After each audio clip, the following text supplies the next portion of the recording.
In Ecuador, a controversial land sale places the armed forces in the spotlight, and in Argentina, telecoms score another goal against the people as they gain exclusive rights to football matches. Those are the headlines. My name is Reagan, Vignes, and welcome to From the South. Thank you so much for joining us. We begin in Ecuador, where President Rafael Correa has dismissed the military high command over a controversial land deal. The president revealed that land sold by the army to the Environment Ministry had been overpriced. The president added through his Twitter account that the military high command also violated the law by referring to the situation publicly, since it was an administrative issue.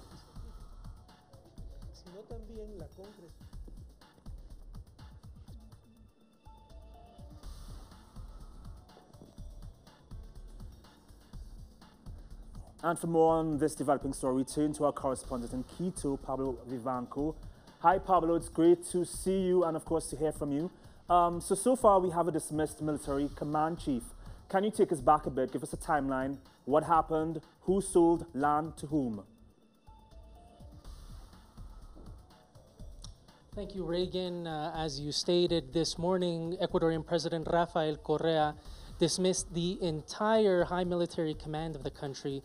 This came after a press conference held by the head of the military command, Luis Garzón, where he criticized the government's position on the sale of this land in the Guayaquil area from the military to the Ministry of the Environment. The government of Correa stated that they had been overcharged to the tune of $41 million and were demanding that the military hand that money back to the government coffers. The military responded that the money had already been transferred and that this would affect military pensions, something that the government completely denied and stated that pensions for the military were guaranteed in the Constitution. Following this, Correa dismissed the officials, and they have already named replacements for the officials who are to be presented within the next couple of hours. Pablo, are we getting a sense that any of this was politically motivated? Well, from the government position, obviously, any sort of military or police meddling in political affairs is something that is treated delicately. You'll remember that in September 30th, 2010, there was a brief coup attempt which began similarly to what happened today, with police officials telling the rank and file that their pensions would also be affected by some government reforms, something which turned out to be also untrue, but helped foment some unsettlement among the police officials. Therefore, the government was quite concerned, and rightfully so, given that recent history as well as the history in the continent of military involvement in politics. We understand the president asked for a refund. Is that coming at all? Yes, the government has asked the military to put as I stated, that $41 million that they were stating that they were overcharged. The government was overcharged in the sale of that land from the military to the Ministry of the Environment, that be returned to the government. Part of that is going to be an administrative back and forth within the government, but the military officials whose tenure was due to be two-year tenure was due to be up in April, that they just were dismissed earlier in order to facilitate new officials coming in and also to remove any impasse between the two government institutions. Pablo, many thanks for the update. We'll touch base another time. Thanks again.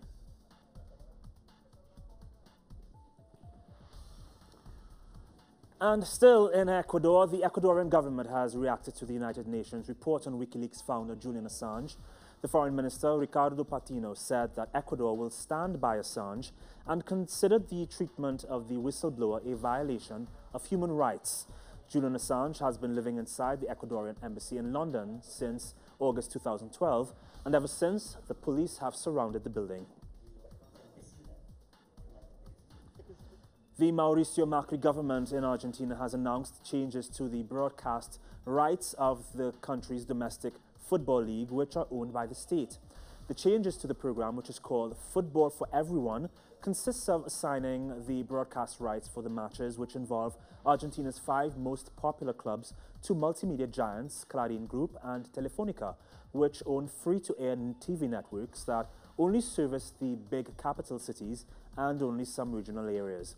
The low-rating matches will now be screened on the public broadcaster, which does have nationwide free-to-air coverage. Because of this decision, many Argentines will have to go back to pay TV services to watch their team play. Critics say this is another example of the regressive neoliberal economic reforms that the 7-week-old Mauricio Macri is carrying out. Hernandez's government revolutionized the world of football broadcasting in Argentina when it purchased the TV rights of Argentina's domestic league. This decision effectively brought the Clarín Group's cable monopoly of football broadcasting to an end. Ever since, access to Argentina's most popular sport has been free for all and at no extra charge for the state. But new President Mauricio Macri has reversed this decision, announcing changes that give back a great portion of televised football coverage to these heavily concentrated media corporations. The beneficiaries are clearly the Clarín Group, the Telefe network and the America Television Network. The latter was about to go to court because it felt it had been left out from the TV rights package that concerned the big 5 clubs. In regards to jobs, it is well known that the current arrangement will remain the same until June. However, the big I-rating matches will be televised by the Clarín Group and its team of sports commentators and reporters. My prediction is that the Clarín Group will completely take over televised football beyond mid-2016. President Macri's controversial executive orders, which dissolved Argentina's audiovisual media authority and left several articles of the internationally acclaimed 2010 Media Act without effect, has enabled the conditions for the Clarín Group to regain the power it lost under the Cristina Fernández administration. Not only has it made a comeback into the multi-millionaire business of televised football, its recent acquisition of the telecom company Nextel has been given the seal of approval by President Mauricio Macri. Channel 13, which is owned by Clarín, aims to block the transmission of matches which they telecast over the official Football for Everyone website. This demonstrates that they want absolute control of everything. The acquisition of Nextel clearly has a commercial goal, which is to expand their share in the marketplace. These changes to televised football in Argentina demonstrate yet again that the Macri government favours private enterprises in detriment of the public sector. Not only has the government handed over the highest rating telecast rights to the country's 3 largest multimedia corporations, it has also awarded them a majority stake in the revenue made from advertising. Macri's decision rules that the Argentina's public television network will no longer televise the important matches. That is to say, a political decision on behalf of the government exists, which awards this to private corporations and not to the public broadcaster. And then he decides that the important football matches will be awarded to the Clarín Group and the Telefe network owned by the Telefónica Group. Macri also discriminates within the private sector in order to award even a larger share of the market to the dominant media conglomerates. This has to do with the criteria that the Macri administration has on public advertising. They will award public advertising to those media outlets who have high ratings and high newspaper circulation. Argentina's public broadcasting television network has free-to-air coverage in close to 100% of Argentina's national territory. This is not the case with the Clarín Group's Channel 13, the Telefónica Group's Telefe network and the America TV network, which will now broadcast the matches of Argentina's 5 largest teams. This means that football from now on will not be for everyone. Leo Poblete, TeleSur, Buenos Aires. A day after the secretive Trans-Pacific Partnership trade agreement was signed by leaders from 12 different countries, Peruvians took to the streets to protest. Thousands marched in Lima peacefully until police shot tear gas at the demonstrators. Activists and citizens believe that after the TPP is approved by Parliament, the prices of medicines will soar as the agreement extends rights for pharmaceutical corporations.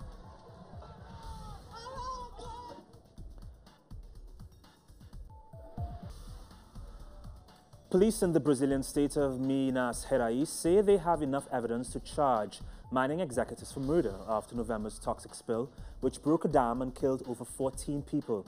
The Brazilian government has already filed a lawsuit against the companies for the environmental damage caused by the spill.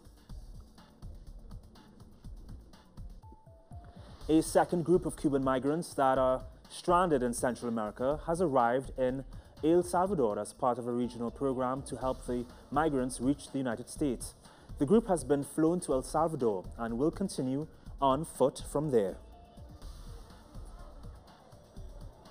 And in the Caribbean, countries are discussing the use of marijuana as an alternative source of income. Our correspondent Alison Kentish explains. And the Grenadines, Dr. Ralph Gonzalez says marijuana is a suitable alternative cash crop to bananas for Caribbean countries. Dr. Gonzalez, a strong advocate for the decriminalization of marijuana, says half a century of commercial banana production has left many islands disaster-prone due to deforestation and the erosion of hills and valleys. He told a major university forum in Barbados that it is time for the Caribbean to conduct serious research on marijuana as a viable commercial product. His words have echoed throughout the region, and in St. Lucia, some residents say there is merit to his suggestion. I feel, trust me, there'll be more to spot it instead of the banana, you know. Because there are more ghetto youth there, they'll be happy to plant it, to sell it. The banana they will sell fast like the marijuana.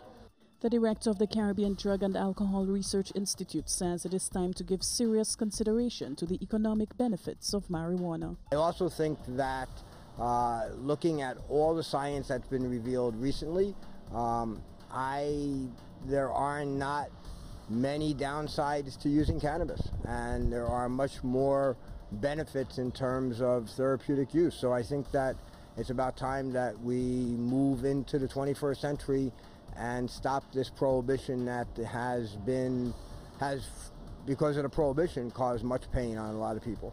Marijuana remains an illegal drug in many Caribbean countries, including St. Lucia. However, the 15-member Caribbean Community CARICOM grouping has established the CARICOM Cannabis Commission to explore the legalization of marijuana for medicinal purposes.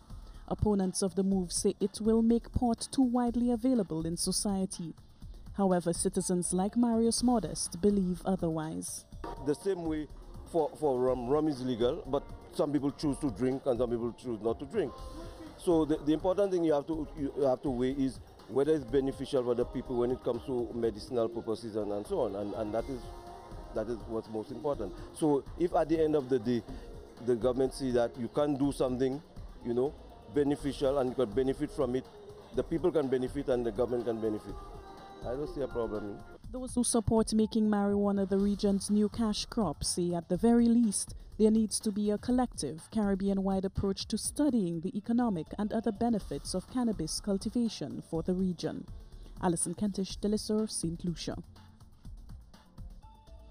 A new discovery is making experts question the effects of the Zika virus. Colombian authorities say that no cases of microcephaly have been reported after the recent Zika virus outbreak. Colombia has been largely affected by the virus, with over 20,000 confirmed cases and 3 people dead. So far, experts had believed that the virus would affect the development of unborn babies due to the large number of cases in Brazil.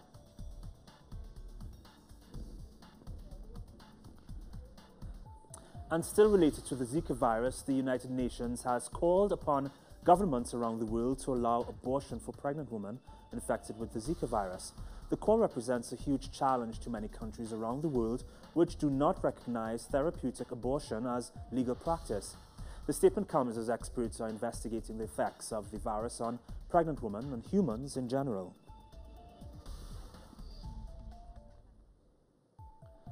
A UN body has officially confirmed that WikiLeaks founder Julian Assange has been the victim of arbitrary detention. Assange has spent over 5 years under the threat of arrest in the Ecuadorian embassy in London. Swedish and British authorities have declared that they will not take the UN's opinion as legally binding.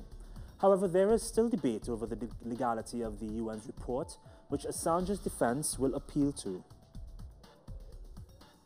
Well, it was a very strong criticism from the UN organization. I've never seen such tough words in writing. They say the conclusion is that Sweden is obligated to immediately free Assange, and he is entitled to remuneration for having been arbitrarily in detention for 3.5 years. So it's a very strong criticism, and now the burden falls upon the Swedish prosecutor, the Swedish government and the Swedish general prosecutor to immediately release Julian Assange from this unlawful. And in New York, Democratic candidates Hillary Clinton and Bernie Sanders held their first one-on-one debate as the runners-up in the presidential candidacy race. The debate was a heated one, with both candidates discussing wildly what it means to be a progressive. Both candidates criticized each other, in which has been the first debate marked by a confrontational tone between both candidates. Spain is getting closer to having a new prime minister. The majority Socialist Party met with the left-leaning Podemos party, which has become the third political force in the country. The Socialist Party is trying to form a coalition government. The lawmakers have to vote on who will be the new prime minister by the last week of March or the 1st of April. If they fail to reach this deadline, new elections will have to be called. German Chancellor Angela Merkel has called upon the European Union to preserve the Schengen area. The Chancellor made the statement as Poland and other European nations are strengthening border controls amid an unprecedented refugee crisis. Merkel argued that the Schengen area is vital for Europe's economic performance. Tens of thousands of civilians are fleeing Aleppo as clashes have intensified in recent weeks. Government forces claim they are close to retaking control of the province, which is largely under rebel forces' control. Turkish authorities have warned that the bulk of people fleeing the province are heading for Turkey to begin their journey into Europe. And in Ukraine, monitors from the Organization for Security and Cooperation in Europe, the OSCE, are investigating reports of shelling in the eastern region of Donetsk. Kiev and the eastern rebel forces have been trying to fully implement a ceasefire since September last year. However, clashes have been continuously reported in the rebel-held eastern provinces. Pope Francis and the head of the Russian Orthodox Church will meet in Cuba next week. This will be the first meeting between the leaders of the two churches since their split roughly 1,000 years ago. Pope Francis has been characterized for reaching out to different religious leaders to discuss pressing world issues. Патриархат и Святой Престол с радостью сообщают. Brazil has officially launched its 2016 Carnival. Rio de Janeiro Mayor Eduardo do Paes inaugurated the world-famous festival by presenting the ceremonial key to King Momo, the king of unruliness. Festivities will take place through to next Tuesday. Federal and state authorities have taken extra precautions this year due to the outbreak of the Zika virus. And in Mexico, indigenous communities are fighting to preserve their languages. With more, we go to our correspondent, Clayton Kahn. For years, journalist, poet, and indigenous rights activist Mardonio Carballo has been promoting the linguistic rights of Mexico's 68 indigenous communities. For him, the use of the media is fundamental in defending these rights as well as free speech. We are not naive. The usage of mass media produces opinion, and a well-done media outlet can generate citizens. An informed citizenry could be capable of constructing a different reality. Carballo, along with other activists and cultural figures, waged a legal battle all the way to Mexico's Supreme Court against Article 230 of the country's 2014 telecom reform, claiming that the bill violated constitutional rights of indigenous communities. The Supreme Court said exactly what we have underscored in the lawsuit. To oblige radio and television stations to transmit in Spanish is discriminatory to indigenous people and communities that need and have the right to disseminate and receive information in their own language so as to preserve their customs and even their worldview.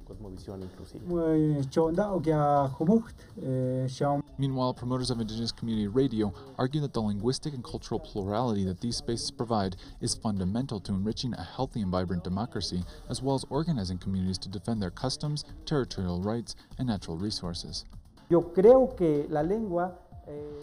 I believe that language incorporates and carries forms of democracy, forms of governance that are different, and we say that it can contribute to doing things and governance from a different culture, from other languages.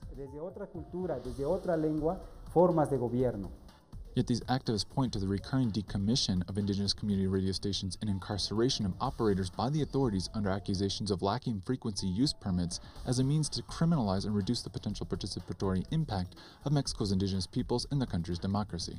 Clayton Cotton, TeleSur, Mexico City.